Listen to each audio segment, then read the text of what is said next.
Assalamualaikum warahmatullahi wabarakatuh. Berjumpa kembali dengan catatan Syafiq Hasim.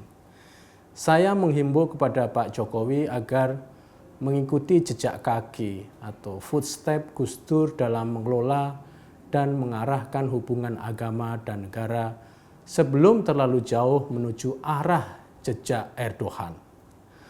Hal ini saya kemukakan pada pemerintahan Jokowi di periode kepemimpinan keduanya. Di sini ada kecenderungan pergeseran kebijakan yang berkaitan hubungan agama dan negara. Kehadiran agama di ruang publik pada masa Pak Jokowi ini pelan namun mengalami peningkatan. Memang secara kasat mata Pak Jokowi sering dianggap melemahkan Islam.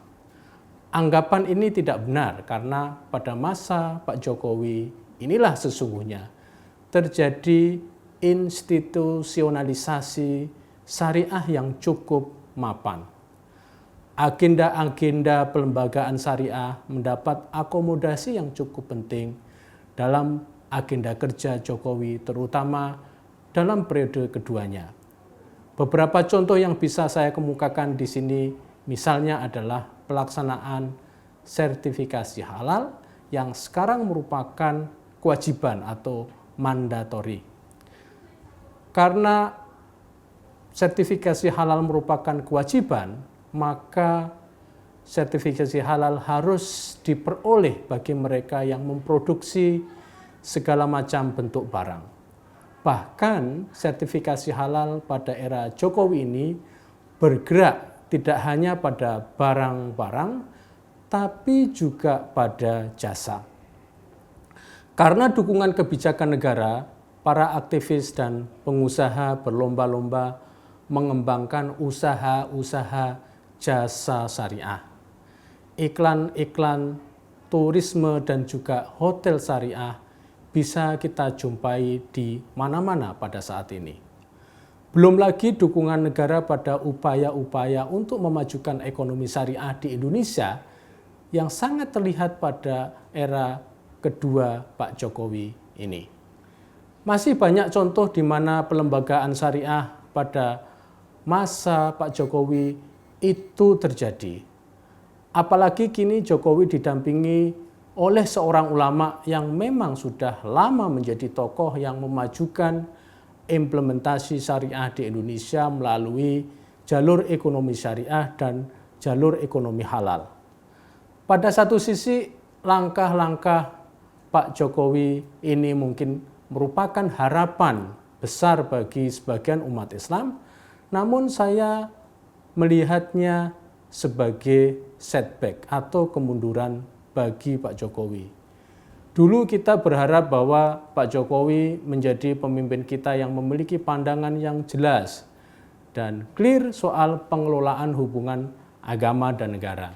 Kita berharap bahwa Pak Jokowi menempatkan agama atau syariah sebagai spirit dan semangat saja, bukan melembaga dalam lembaga-lembaga formal.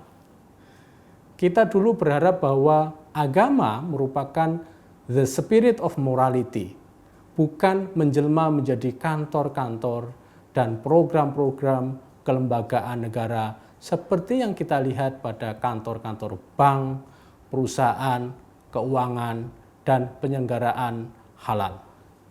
Kita berharap Pak Jokowi paling tidak bisa mempelajari dan mengambil langkah-langkah yang pernah ditempuh oleh Gus Dur ketika menjadi presiden. Pada kasus Prancis beberapa waktu yang lalu, Pak Jokowi nampaknya lebih dekat pada cara pandang dan model Erdogan dibandingkan pada cara pandang dan model Gus Dur. Ketika kasus monitor terjadi yang melibatkan Arswendo Atmowiloto sebagai pembuat perankingan di mana Nabi Muhammad berada di posisi jauh lebih rendah dibandingkan dengan tokoh-tokoh lain, bahkan dibandingkan Soeharto sendiri, Gus Dur melakukan respon dengan cara yang seimbang. Ungkapan Gus Dur saat itu adalah kasus monitor merupakan kasus gila dan sekaligus gila kasus.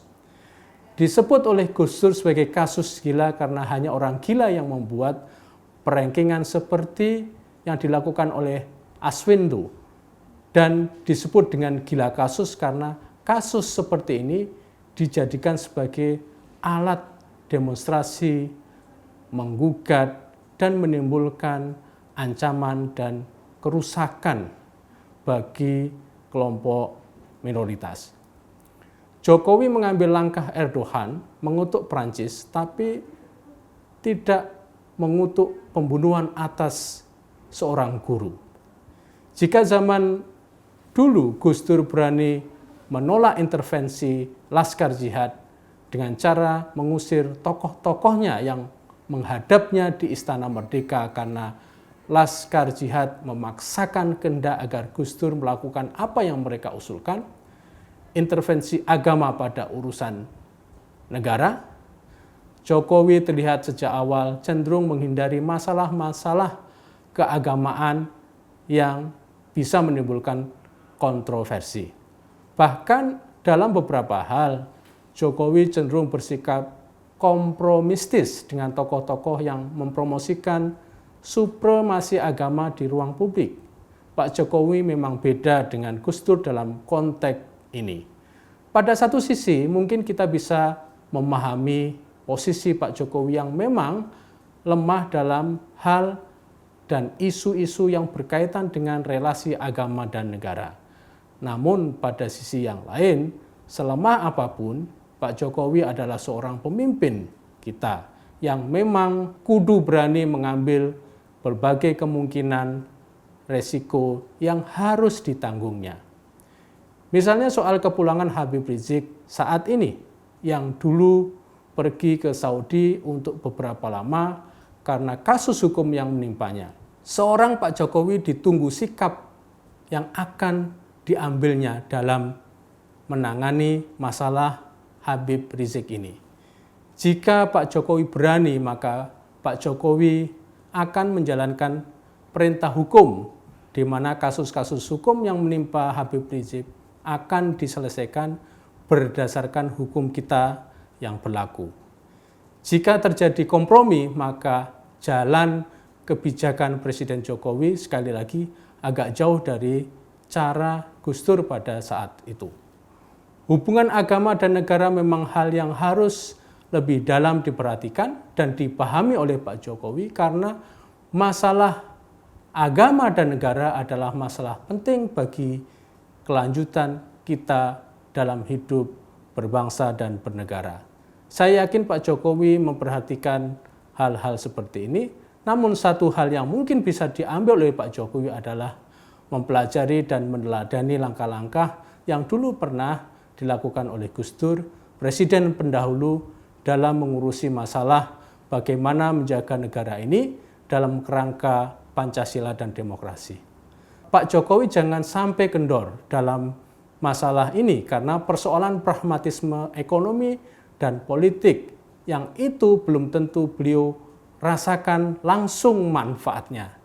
Sebagai Presiden, Pak Jokowi harus berpikir lebih pada kepentingan nasional, kepentingan menjaga sustainabilitas negara, bangsa ini dengan cara memperjuangkan nilai-nilai kebangsaan dan kenegaraan kita.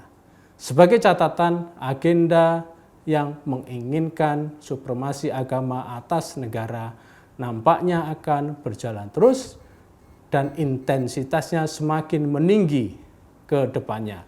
Jika Pak Jokowi tidak mengambil peran yang lebih besar dalam masalah-masalah seperti ini, seperti arus syariatisasi yang semakin establis dan mapan, maka Pak Jokowi akan dikenang sebagai presiden kita yang ikut memberikan andil pada penguatan syariah di ruang publik kita. Demikian, wassalamualaikum warahmatullahi wabarakatuh.